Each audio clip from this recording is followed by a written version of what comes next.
नमस्कार दोस्तों। आज हम देखेंगे बीपीएससी में पूछे गए प्रीवियस ईयर के क्वेश्चंस के मैथ्स जो एप्टीट्यूड है आपका, सामान्य गणित और तर्क शक्ति परीक्षण। तो इसमें से आपका हर एक वर्ष 10 क्वेश्चंस रहता है और वो पक्का रहता है। तो ये एक ऐसा सेक्शन है जहाँ से बहुत आसानी से 10 मार्क्स लाया जा सकता है। लेकिन इससे क्या है कि जो मैथ्स बैकग्राउंड के नहीं हैं उनको बहुत डर लगता है और कई बार मतलब जनरली 4-5 नंबर तो ले ही आते हैं, लेकिन वो जो 5 से 6 अंक का जो अंतर होता है वो आपके सिलेक्शन और नहीं सिलेक्शन होना है इसको डिटरमाइन कर देता है। तो अगर आप पिछले 5 से 10 वर्षों का प्रश्न देख लेते हैं तो लगभग आपको 7 से 8 मार्क्स तक, आप 9 मार्क्स तक आराम से जा सकते हैं।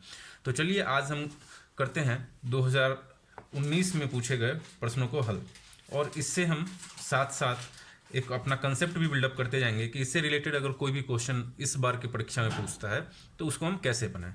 तो जैसे कि पहला प्रश्न है आपका कि दो विद्यार्थियों में 12 एक जैसी कलम बांटने के कितने तरीके हो सकते हैं यदि प्रत्येक को कम से कम 2 कलम मिलना आवश्यक हो। कहने का मतलब ये है कि 12 आइडेंटिकल पेन्स हैं, एक समान के कलम हैं, ठीक है, 2 विद्यार्थी हैं, इन दोनों में हमें इनको बांटना है 12 पेन को। कितने तरीके से हम इसको बांट सकते हैं, जिसमें एक कंडीशन है कि दोनों को कम से कम 2-2 पेन मिलना आवश्यक है। तो जैसे मान लीजिए कि ये है आपका फर्स्ट स्टूडेंट, ये है आपका सेकेंड स्टूडेंट, ठीक है। पहला कंडीशन क्या है, दोनों को 2-2 कलम मिलना चाहिए। तो यहाँ हमने रख लिया 2, यहाँ रख लिया हमने 2, ठीक है, ये मिनिमम है। तो मान लीजिए कि ये और बाकी जैसे एक विद्यार्थी को, जिनमें प्रत्येक को कम से कम 2 कलम मिलना आवश्यक हो, ठीक है। तो एक तरीका तो ये हो गया कि एक को 2 दे रहे हैं हम और दूसरे को 2 से अधिक मिलना चाहिए। तो मान लीजिए कि दूसरे को हमने दे दिया यहाँ पे 10 कलम। तो ये कुल मिला के टोटल जो सम है वो 12 हो गया। तो 12 पेन को हमने बांट दिया। तो यहाँ पे ये आवश्यक नहीं है कि किस विद्यार्थी को कौन सा कलम मिल रहा है, क्योंकि कलम एक समान है, आइडेंटिकल है। बस हमको निकालना है कि दोनों मिनिमम जो है सो 2 कलम मिले और दोनों का योगफल जो है 12 कलम है, 12 कलम को हमको बांटना है। तो पहला तरीका तो ये हो गया। दूसरा तरीका ऐसा हो सकता है, इसमें एक बढ़ाइए, इसको 3 दें, इसको 9 कलम दें, इसको 4 दें, इसको 8 कलम दें, इसको 5 कलम दें, इनको 7 कलम दें, इसको 6 कलम दें, इसको 6 दें, इसको 7 दें, इसको 5 कलम दें, इसको 8 कलम दें, इसको 4 कलम दें, इसको 9 दें, इसको 3 कलम दें, इनको 10 और इनको 2। तो यहाँ भी अब मिनिमम आ गया है, इससे ज़्यादा कम हम इसको नहीं कर सकते। इसको 11 और इसको 1, ये वाला वैलिड नहीं है, क्योंकि कंडीशन को ये मान नहीं रहा है कि मिनिमम जो है 2 कलम मिलना चाहिए। तो ये वाला चीज़ अप्लीकेबल नहीं होगा, ये कंडीशन।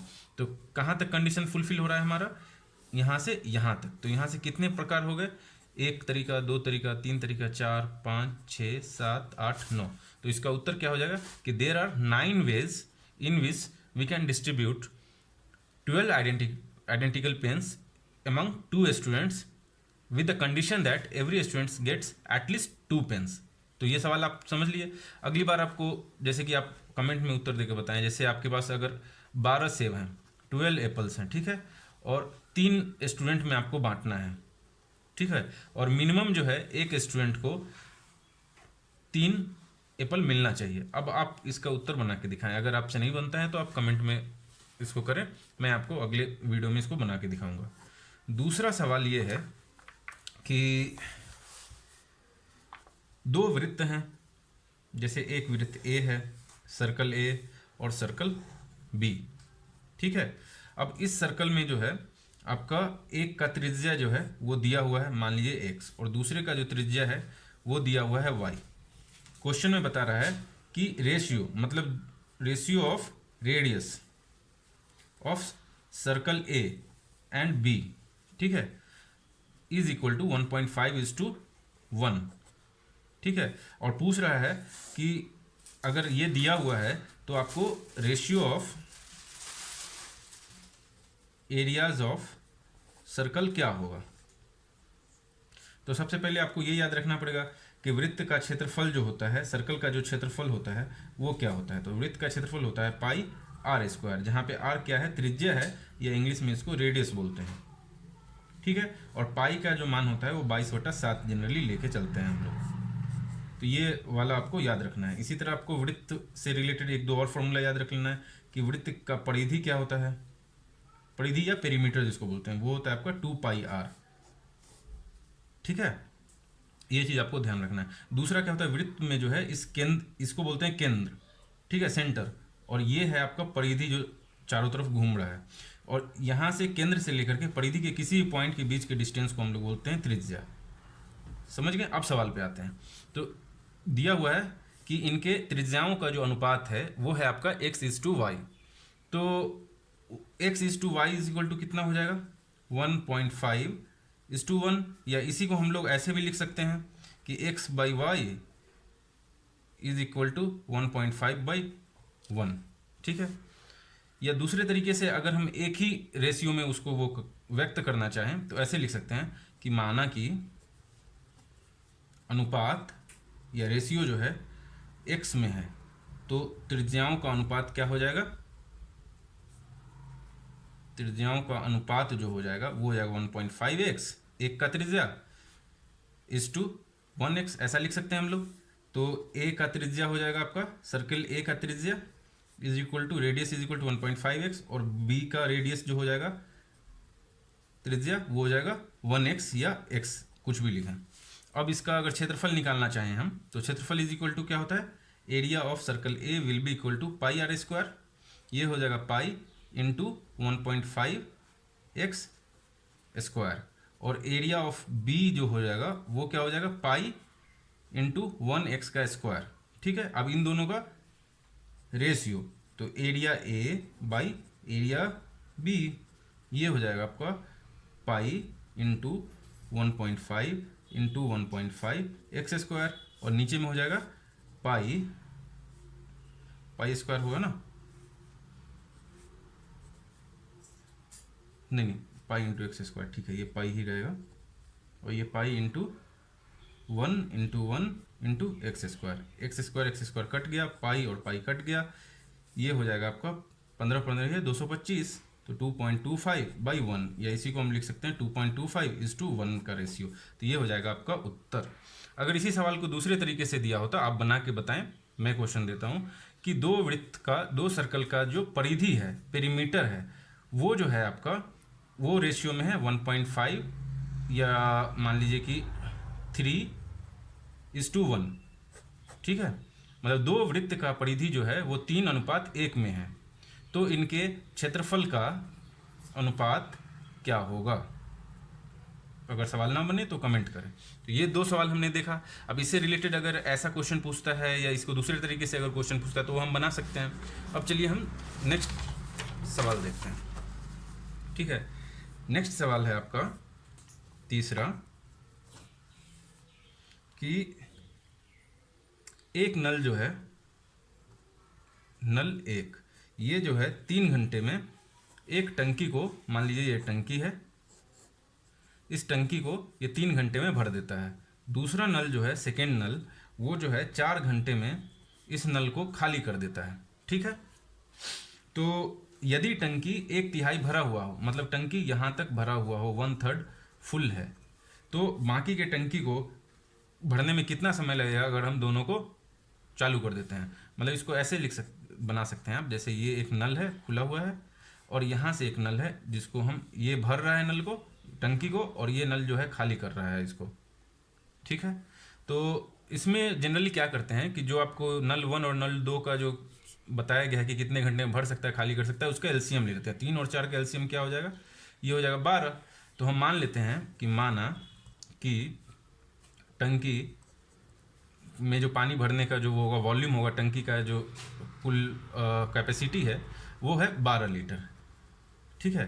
तो नल एक जो है ये 1 घंटा में कितना इसको भरेगा, 3 घंटा में पूरा भरता है, तो 1 घंटा में कितना भरेगा, 12/3 माने 4 लीटर भरेगा नल एक। और नल 2 जो है वो खाली कितने में करेगा, एक घंटा में कितना खाली करेगा, तो इसके लिए 4 घंटा में पूरा खाली कर देता है, पूरा है 12 लीटर, तो 1 घंटा में कितना खाली करेगा, तो 12/4, तो बराबर 3 लीटर खाली करेगा। तो अब बताइए, सिंपल सा ये मैथमेटिक्स हो गया कि यहाँ से आपको 4 लीटर 1 घंटा में पानी आ रहा है और यहाँ से आपका 3 लीटर पानी बाहर निकल रहा है। ठीक है, तो 1 घंटा में टोटल जो इफेक्टिव जो प्रभावी जो नल का भरा है ये, वो कितना हो जाएगा?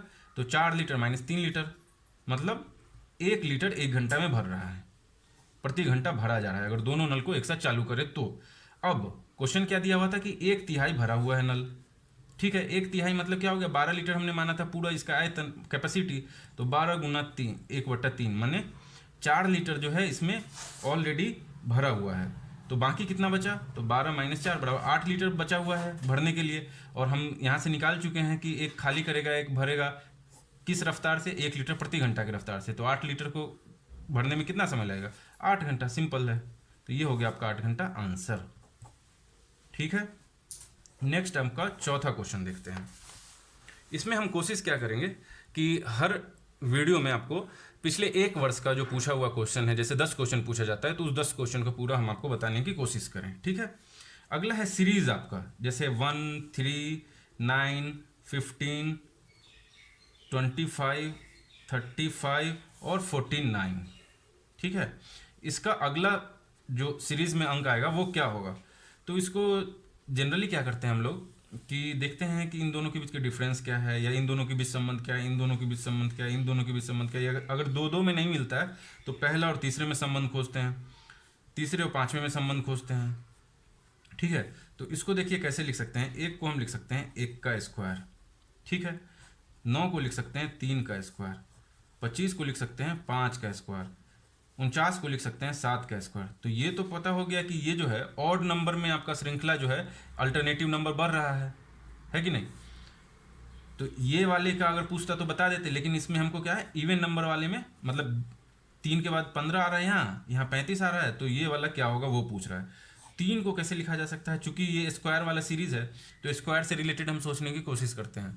तो स्क्वायर में कैसे लिख सकते हैं इसको? तो 2 का स्क्वायर -1 लिख सकते हैं, 4 - 1 बराबर 3।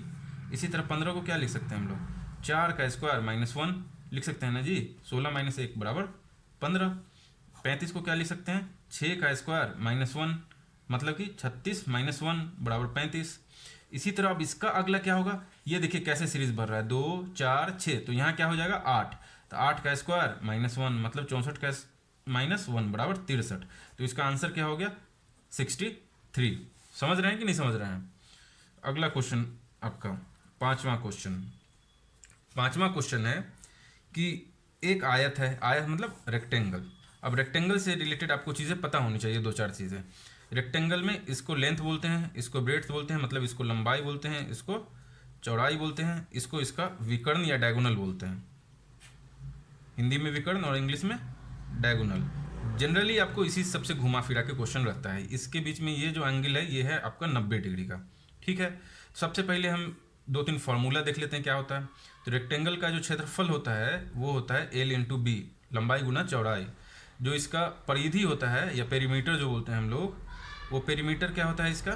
P = ये होता है 2 × L + B, मतलब 2 गुना लंबाई प्लस चौड़ाई। ठीक है, और विकर्ण जो होता है वो या डायगोनल जिसको बोलते हैं वो क्या होता है? वो होता है √L² + B²। ठीक है, इतना हम लोग से जान गए। अब क्वेश्चन पे आते हैं। क्वेश्चन कहता है कि एक कंडीशन दिया हुआ है, x² - y² = 7 और x - y = 1। ठीक है, तो पूछता है कि ये जो लंबाई दिया हुआ है L = दिया हुआ है x और ब्रेड्थ चौड़ाई दिया हुआ है y। तो हमको इसका पूछ रहा है कि इसका विकर्ण मतलब डायगोनल की लंबाई क्या होगी। तो सबसे पहले हमको x और y ज्ञात करना होगा। x और y के लिए 2 इक्वेशन दिया हुआ है कि नहीं? तो अब हम इसको कैसे लिख सकते हैं? इसको हम लोग ऐसे लिख सकते हैं, x² और y² का एक सिंपल फॉर्मूला याद रखिए कि x² - y² होता है x - y × x + y।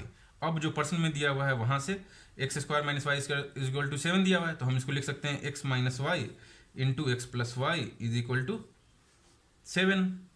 तो x - y हमको पता है क्या है, 1 है, तो यहाँ पर 1 मान पुट करिए और x + y = क्या होगा 7।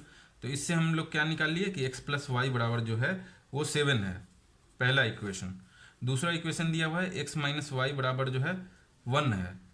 ठीक है, तो यहाँ से आप इन दो इक्वेशन को सॉल्व करके एक्स और वाई का मान निकाल सकते हैं। कैसे? इन दोनों को जोड़ दीजिए आपस में, वाई वाई कट गया, ये हो गया 2x बराबर 8, तो x बराबर 4। इसी तरह y बराबर हो जाएगा 3। दूसरा आप यहीं से निकाल सकते थे, इसको बनाने की ज़रूरत नहीं थी। क्या थी कि आपको x प्लस वाई बराबर 7 है, तो आप वो यहाँ पे 1 और 6 ले सकते थे, है कि नहीं? 3 और 4 ले सकते थे, तो वो थोड़ा सा डिफरेंट वो हो जाएगा, लंबा की जाएगा। तो उससे बेटर ये है कि दोनों इक्वेशन को आप सॉल्व कर लें। x 4 निकल गया, y 3 निकल गया। अब इसका विकर्ण पूछ रहा था, डायगोनल, तो डायगोनल इज इक्वल टू हमने क्या बताया था, root under L square plus B square. तो बराबर क्या हो जाएगा, root under 3 square plus 4 square. अब 3 स्क्वायर मैंने रूट अंडर 9 प्लस 16 मतलब रूट अंडर 25 बराबर हो जाएगा क्या, 5। तो आंसर क्या हो जाएगा, 5 सेंटीमीटर। ठीक है, नेक्स्ट क्वेश्चन देखते हैं हम लोग। तो इस तरह से हमने 5 क्वेश्चन को सॉल्व कर लिया है। आप ऐसे ही वीडियो पे बने रहें, हम इसको कोशिश करेंगे कि 10 दिन में आपका गणित जो है, क्वांटिटेटिव जो आपका तर्क शक्ति और गणित जो है उसको ख़त्म कर दिया जाए। तो एटलीस्ट आपका 8 से 9 क्वेश्चन बन जाएगा। बाकी जो आपका प्रैक्टिस सेट है उसमें से बनाइए। अगर कोई दिक्कत है तो आप कमेंट में क्वेश्चंस डालिए, मैं आपको सॉल्यूशन दूंगा।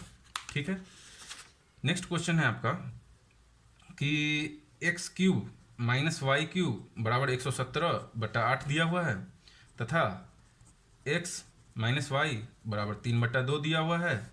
तो x square plus x Y plus Y square का मान क्या होगा। ये सब प्योर अलजेब्रा है, ऐसे डायरेक्ट क्वेश्चंस को आयोग नहीं पूछना चाहिए, क्योंकि ये प्योर मैथमेटिकल वो हो जाता है। आपको तर्क शक्ति पूछना है, तर्क से रिलेटेड पूछिए, लेकिन पूछ ही दिया गया है तो ऐसे क्वेश्चंस को आप याद रखेंगे कि कैसे बनाते हैं। इसके लिए एक फॉर्मूला याद रखना है कि x cube minus Y cube बराबर होता है X minus Y into X square plus x Y plus Y square. इसी को A cube minus B cube भी लिख सकते हैं, A minus B into X square plus x Y plus Y square. इस बार मान लीजिए ये सवाल पूछा गया है। अगली बार ऐसा हो सकता है कि यहाँ एक्स जो है कि यहाँ एक्स प्लस वाई का मान दिया रहे, तो कुछ और पूछेगा, तो उसको भी हम देख लेते हैं। या पहले इस सवाल को बनाइए। इसमें हमारा दिया हुआ है इस तरफ का मान, क्या दिया हुआ है इस तरफ का मान, 117/8। यहाँ पे x माइनस वाई का मान दिया हुआ है 3/2, तो 3/2 लिखेंगे, और यहाँ लिखेंगे x square plus x Y plus Y square. ठीक है, अब इन दोनों को हल कर दीजिए। ये इधर आएगा तो गुना में चला जाएगा ये 2, और ये 3 इधर आएगा तो भाग में आ जाएगा। बराबर हो जाएगा आपका x square plus x Y plus Y square. अब इनको सॉल्व कर दीजिए। 2 से 4 और 3 से 3 तिहाई 9 और 3 9 27, मतलब 39/4। तो x square plus x Y plus Y square का मान क्या है, 39/4। यही आपका है आंसर। ठीक है, अगर मान लीजिए इसी सवाल को मैं दूसरे तरीके से पूछता हूँ कि x cube minus Y cube जो है आपका, ये इज इक्वल टू 39 दिया हुआ है, एक्स प्लस वाई बराबर दिया हुआ है आपको 1/2, तो आप मान निकालिए x square minus x Y plus Y square का। देखिए बना के कोशिश करके। नेक्स्ट क्वेश्चन जब तक देखते हैं हम लोग, क्वेश्चन नंबर 7। ये है आपका 5 का power x square plus 2x plus 7 बराबर 125 का पावर 2x प्लस 1। तो इसमें x का मान क्या होगा। तो आपको पता होगा कि a का पावर अगर n है और a का पावर अगर m है, तो n is equal to m होता है। ये चीज़ आप ध्यान रखें और याद रखिए। इससे रिलेटेड कोई भी सवाल रहे इंडिसेस से, घात से, तो आप इस फॉर्मूला को यूज करके बना सकते हैं। अब चूंकि इन दोनों में क्या है, इसको बोलते हैं बेस। ठीक है, ये है बेस। अगर बेस बराबर है तो उसका घात मतलब पावर भी बराबर होगा। पावर क्या है, ये है, इसको बोलते हैं पावर। तो n और m जो है यहाँ पावर है। तो यहाँ पे पहले क्या है, यहाँ 5 दिया हुआ है, 125 दिया हुआ है, तो हमको क्या करना होगा, दोनों का बेस बराबर करना होगा, तभी हम x को इक्वेट कर सकते हैं। तो हम इसको ऐसे लिख सकते हैं कि 5 का power x square plus 2x plus 7 बराबर 125 को हम लिख सकते हैं 5 का क्यूब, तो 5 का क्यूब और होल का पावर 2x प्लस 1। अब जो है दोनों का बेस जो है वो समान होगा। कैसे, 5 का power x square plus 2x plus 7 is equal to 5 का पावर ये 3 और इससे मल्टीप्लाई हो जाएगा, तो 3 दूना 6x प्लस 3। अब दोनों का बेस चूंकि सेम है तो पावर भी क्या होगा, सेम होगा। तो इससे क्या लिख सकते हैं हम इसको, x square plus 2x plus 7 is equal to 6x plus 3। अब यहाँ से इसको सॉल्व कर लें, सबको एक तरफ ले आए, x square plus 2x plus 7 minus 6x, ये इधर आएगा तो -3 बराबर 0। अब इसी को हम लिख सकते हैं एक्स स्क्वायर माइनस 2 और 6, 2 माइनस 6 हो गया -4x और 7 माइनस 3 हो गया +4 बराबर 0। ठीक है, तो अब हम इसको लिख सकते हैं कैसे, x minus 2 into x minus 2 बराबर 0। तो x का मान क्या हो जाएगा आपका 2, ये हो गया आपका आंसर। ठीक है, इसी तरह नेक्स्ट क्वेश्चन देखते हैं हम लोग।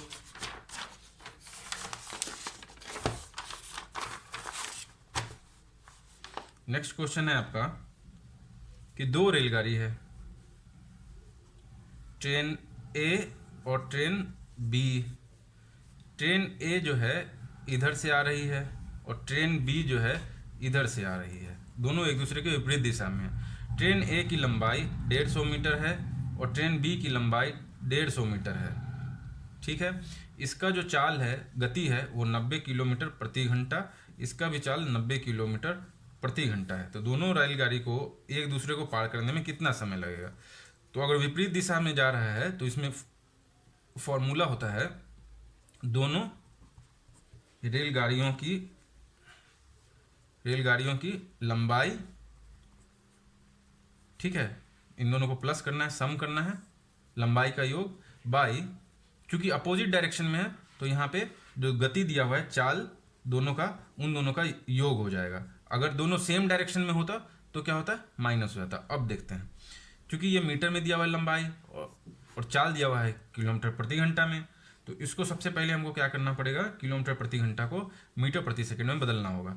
तो 90 किलोमीटर प्रति घंटा को हम लिख सकते हैं 90 गुना 1000 बटा, इसको डायरेक्ट आप लिखना चाहे तो 5/18 ऐसा करके आप किलोमीटर प्रति घंटा को मीटर प्रति सेकंड में चेंज कर सकते हैं। तो ये याद रखिएगा, किलोमीटर प्रति घंटा को मीटर प्रति सेकंड में चेंज करना हो तो कैसे करेंगे, 5/18 मीटर प्रति सेकंड से उसको मल्टीप्लाई कर दीजिए। ठीक है, तो ये हो जाएगा आपका 25 मीटर प्रति सेकंड। दोनों का सेम ही है चाल। तो अब हम देखते हैं सवाल कैसे बनेगा। तो ये हो जाएगा, दोनों रेल की लंबाई 150 300 मीटर और बट्टा में दोनों के चाल का योग। चाल क्या था, 25 मीटर प्रति सेकंड, ये 25 मीटर प्रति सेकंड, ये 50 मीटर प्रति सेकंड। तो ये हो जाएगा आपका कितना, 50 से 6 मतलब 6 सेकंड इन दोनों एक दूसरे को पार करने में लगेगा। अब नेक्स्ट क्वेश्चन जो है आपका वो ये है कि एक सीरीज दिया हुआ है सम, इसको सम का ये साइन जो होता है, ये सम का साइन होता है। n इज इक्वल टू 1 से n इज इक्वल टू 15 और n+1/3। ठीक है, तो एक तो इसको सम वाले सीरीज से बना सकते हैं सवाल, मतलब इसको पहले एक्सपैंड करिए, ये कैसा होगा। तो n इज इक्वल टू 1 रखिए तो 1+1+3 प्लस, चूँकि सम का ये साइन है, n इज इक्वल टू 2 रखिए 1+3, फिर ऐसे ही 3+1/3, फिर ऐसे ही 15+1/3। ठीक है, तो इसको हम लोग ऐसे लिख सकते हैं कि ये एक ऐसा सीरीज़ है, अर्थमेटिक प्रोग्रेशन है, जिसका जो कॉमन डिफरेंस है, जिसको d से डिनोट करते हैं, वो 1/3 है। मतलब इस संख्या और इस संख्या में कितने का डिफरेंस है, 1/3 + 1 जो ये जा रहा है वो आपका। ठीक है, तो इसको या तो इन सबको, चूंकि छोटी संख्या है, छोटा सीरीज है, तो आप एक एक करके भी जोड़ सकते हैं, 1 2 3 4 से 15 तक क्या होगा, और 1/3 गुना 15 क्या होगा, तो ये इसका योगफल निकल जाएगा। दूसरा तरीका है कि फॉर्मूला होता है SN is equal to n/2, n मतलब नंबर ऑफ, जो वो होता है श्रृंखला में कितना संख्या दिया हुआ है, n-1 इंटू डी। ये a होता है प्रथम संख्या जो है सीरीज का, और d होता है उसका कॉमन डिफरेंस। तो इसको हम लिख सकते हैं n इज इक्वल टू दिया हुआ है 15, तो 15/2 इंटू 2 इंटू ए माने क्या हुआ, ये वाला संख्या, तो ये हो जाएगा 3x 4/3 प्लस n मतलब 15 -1 और इंटू डी है। ठीक है, तो d क्या हो जाएगा, इन दोनों के बीच का डिफरेंस। तो इन दोनों के बीच का डिफरेंस कितना होगा, 1 + 1/3 और 2 + 1/3 के बीच का डिफरेंस 1, तो d बराबर 1, तो 1 हो जाएगा। अब इसको कर दीजिए आप सॉल्व, ये हो जाएगा 15/2 इंटू 8/3 प्लस 15 में से 1 गया 14, ये हो जाएगा आपका 15/2 और 14 3 42 8 50 इंटू 50/3, 3 से 5 और 2 से 25, तो ये हो जाएगा आपका उत्तर 125। ठीक है। अब लास्ट क्वेश्चन हम 2019 का देखते हैं। ये आपका लास्ट क्वेश्चन है बीपीएससी 2019 का 10वां क्वेश्चन। 9 क्वेश्चन हम लोगों ने सॉल्व कर लिया। अगर ना समझ में आए तो कमेंट करके बोले, अगले वीडियो में फिर उसको और क्लियर किया जाएगा। तो क्वेश्चन नंबर 6 है आपका कि 80 विद्यार्थियों का एक क्लास है, 80 छात्रों का एक क्लास है का वर्ग है, जिसमें 60% जो विद्यार्थी हैं वे कैरम खेलते हैं, 45% जो है वो चेस खेलते हैं, शतरंज खेलते हैं। ठीक है। और 10% ऐसे छात्र हैं जो न कैरम खेलते हैं ना शतरंज खेलते हैं, मतलब कोई खेल नहीं खेलते हैं, कोई खेल नहीं खेलते हैं। ठीक है। तो पूछ रहा है कि केवल शतरंज खेलने वाले विद्यार्थियों की संख्या क्या है। तो इसमें सबसे पहले क्या है आपका कि कैरम खेलने वाले विद्यार्थी कितने हो जाएंगे, 80 का 60%, मतलब 80 गुना 60/100, तो ये 0 0 ये 0 0, ये हो जाएगा 48। मतलब क्या 48 कैरम खेलता है। शतरंज कितना खेलता है, 80 गुने 45/100, तो ये हो जाएगा आपका कितना 36। काट लीजिए, 5 9 45, 5 से 20 और 20 से 4, तो 36 हो गया ना जी। तो 36 और 10% कोई खेल नहीं खेलता है, तो 80 का 10% कोई खेल नहीं खेलता है, तो ये हो जाएगा आपका 8 विद्यार्थी। ठीक है। तो केवल कैरम खेलता है ऐसा नहीं लिखा है, वो बोलता है कैरम खेलते हैं। कैरम मतलब वो शतरंज भी खेल सकते हैं, शतरंज खेलते हैं मतलब वो कोई और गेम भी खेल रहा होगा या खेल सकता है, ऐसा नहीं लिखा है कि केवल कैरम ही खेल रहा होगा। तो लेकिन एक बात यहाँ तय है कि 10% जो विद्यार्थी हैं वो कोई खेल नहीं खेलते हैं। तो ऐसे विद्यार्थी जो कोई ना कोई खेल खेलते होंगे उनकी संख्या क्या होगी, 80 total number of students in a class minus ऐसा विद्यार्थियों की संख्या जो कोई खेल नहीं खेलते हैं। तो वैसा कौन है, 10% मतलब 8, तो मतलब 72 ऐसे विद्यार्थी हैं 72 जो कोई ना कोई खेल जरूर खेलते हैं। अब पूछ क्या रहा है क्वेश्चन में कि केवल शतरंज खेलने वाले विद्यार्थियों की संख्या क्या है। तो हम इसमें क्या करेंगे कि जो कैरम खेलता है उसका 48 दिया हुआ है। अब कैरम केवल कैरम नहीं खेलता, वो शतरंज भी खेलता होगा, तो वैसे विद्यार्थी कितने हैं, 48 हैं। तो अगर 48 को हम इसमें से घटा दें तो या तो वो शतरंज खेल रहा है कैरम, या दोनों खेल रहा होगा। कैरम खेल रहा है मतलब कैरम तो खेलता ही खेलता है, साथ में शतरंज भी खेल सकता होगा। हमको पूछ रहा है ऐसा कि जिसमें केवल शतरंज खेलते हो, तो इसमें से कैरम वाले को घटा दीजिए, आंसर निकल जाएगा। कैरम वाले की संख्या कितनी है, 48, तो 72 माइनस 48 क्या होगा, 24, ये हो जाएगा आंसर। इसी तरह अगली बार आपको क्वेश्चन में कुछ दूसरे तरीके से पूछ सकता है कि केवल जो है सो कैरम खेलने वाले विद्यार्थियों की संख्या बताइए, या कैरम खेलने वाले विद्यार्थी की संख्या दी गई होगी आपको, शतरंज खेलने वाले विद्यार्थियों की संख्या दी गई होगी, और पूछेगा आपको कि आप बताइए कि उसमें ऐसे कितने विद्यार्थी हैं जो कोई खेल नहीं खेलते हैं। तो उसका आंसर आप बताइए, या कोई आपको दिक्कत है तो उस सवाल को कमेंट में डालिए, हम जरूर सॉल्व करेंगे। अब अगला जो वीडियो रहेगा उसमें हम देखेंगे अपना कौन सा 2020 का। ठीक है। फिर 2018 देखेंगे, फिर 2017 देखेंगे, फिर इस तरह से करते करते हम एटलीस्ट 10 ईयर्स के प्रीवियस ईयर क्वेश्चन को, जो गणित और तर्क शक्ति से रिलेटेड क्वेश्चन पूछे गए हैं, उसको देखेंगे। तो अगर आप चैनल पे नए हैं तो चैनल को जरूर सब्सक्राइब करिए, शेयर करिए, लाइक करिए, जिससे कि क्या है कि हमें भी लगता है कि चलो कुछ तो विद्यार्थी देख रहे हैं, किन्हीं का कुछ तो फ़ायदा हो रहा है, तो फिर और भी मेहनत से वीडियोज़ को बनाते रहेंगे, लाते रहेंगे। तब तक के लिए जय हिंद, तैयारी करते रहिए, धन्यवाद।